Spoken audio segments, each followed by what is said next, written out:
So I think it has become universally known at this point to pretty much everyone around the world globally that Disney is really just not having a good 2023, and they're most certainly not going to have a good 2024. That's only going to create a domino effect for 2025. As you all know, a lot of their film releases got delayed from next year until 2025, so now you have this overabundance of potential box office failures at the middle of the decade of the 2020s for not just Bob Iger, but also for the board of directors and how they're handling all divisions over at Disney. This is Mike Zero. Subscribe if you're new and like this video to see future updates. You can also follow me at Mike01. I thank you all so very much for the great and kind support. So, one thing about Bob Iger is that we all know that this man will say whatever he has to say to convince the shareholders and those that he calls his customers as well to really follow him into the next year, promising a more successful year when it comes to everything Disney, be it Marvel Studios, Lucasfilm, Walt Disney Animation Studios, Pixar, etc., it doesn't matter. They want to make sure that they are on their A game, and they want to make people believe that they're on their A game at all costs when they're really not. So what's interesting about all of this has a lot to do with Bob Iger's overall stance. Overall, of course, at Disney. Now we know that Disney is something that is really kind of hitting an all-time low. At the same exact time, we know that Bob Iger and the board are doing everything that they can to engage in damage control to really convince the general public that they are going to water down the noise, so to speak, or quiet down the noise and drive themselves away from any kind of agenda-driven strategies. And that's all completely false, by the way, because Bob Iger is doing exactly just that. He is doubling down on ESG and DEI. However, with Disney rapidly heading into a more damaged state than it is right now, one major development has to do with Bob Iger confirming multiple changes coming to Disney for 2024 and beyond, and recently addressed their financial situation by delivering the following. As CEO, I feel it is the best time to address our revision to many of our business models moving onwards, as well as how we will be establishing many, of course, of our brands.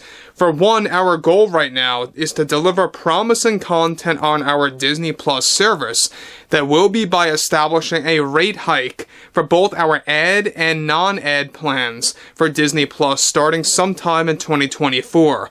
This first rate hike will be one of the few that we will be rolling out in 2024 to promise our creators and customers that we will be able to hold value for our many projects to come.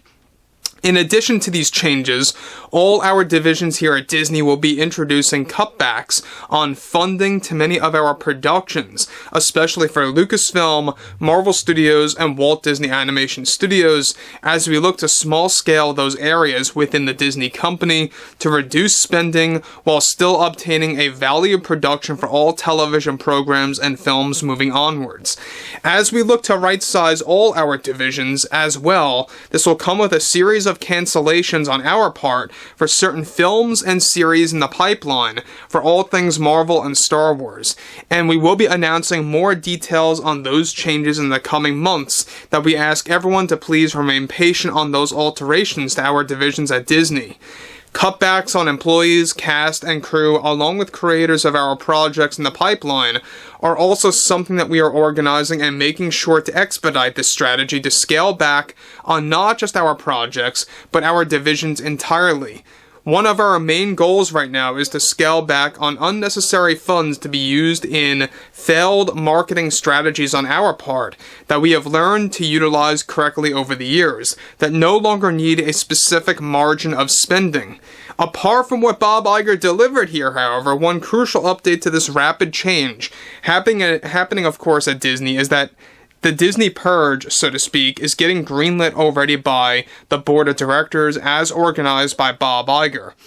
Now guys, let me just stop here before I get to the big conclusion about what's really going on here. So, Bob Iger wants to keep on saying to many of the big news outlets out there and big media outlets out there as well that he has no concern about Disney's direction in both the short term and in the long term.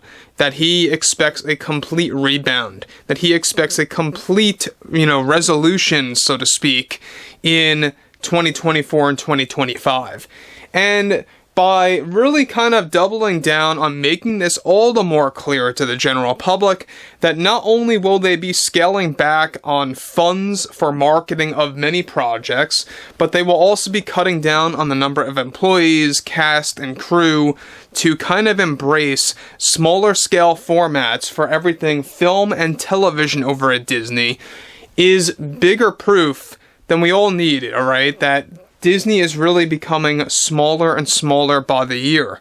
And this is yet another prime example that Bob Iger really is the worst CEO of all time over at Disney. I know I keep saying that, but it's the truth.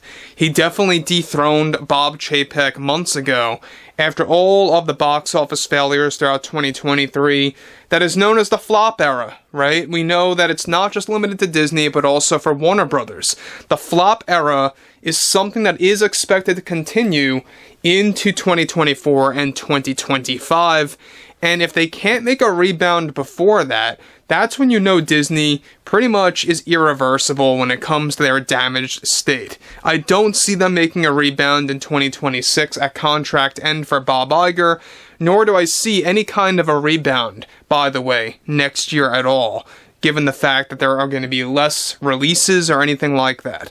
So what's interesting about this further is that this will also include a series of firings that will range in the thousands across all divisions over at Disney, as both Lucasfilm and Marvel Studios will be the two main destinations for the scale-back plan by Bob Iger to make Disney into a smaller scale run company for their many projects for both film and television, especially on Disney+. To make matters worse, this is also creating a division between certain board members that is also shortening Bob Iger's time as CEO before his planned exit in 2026 at contract end, as some board members are now already calling for his firing to be done prematurely.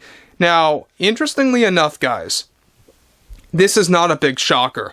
They eventually all eat their own when it comes to, especially those sided with Disney. And the board of directors are another prime example of that. You had a time where pretty much all the members were on board with Bob Iger's direction of Disney. Now you've got this split. Now you've got this division, so to speak, between some of the board members. Not enough to be 50-50, but a good amount to the point where it is becoming growing in numbers that are going against Bob Iger. Now, again, Bob Iger doesn't know what he's doing, and some of the things that he is doing, by the way, yes, are deliberate, such as everything with DEI and ESG getting thrown into their entertainment field. But we can't, forget the fact here that it's not just Iger and the board, it's also the top shareholders, BlackRock and Vanguard, as the root of it all. So anyway, guys, drop a comment below, fill me in below in the comments what you all have to say about this, and if you guys did enjoy the content for today, make sure to drop a thumbs up on this video to support the channel, and I will catch you guys later.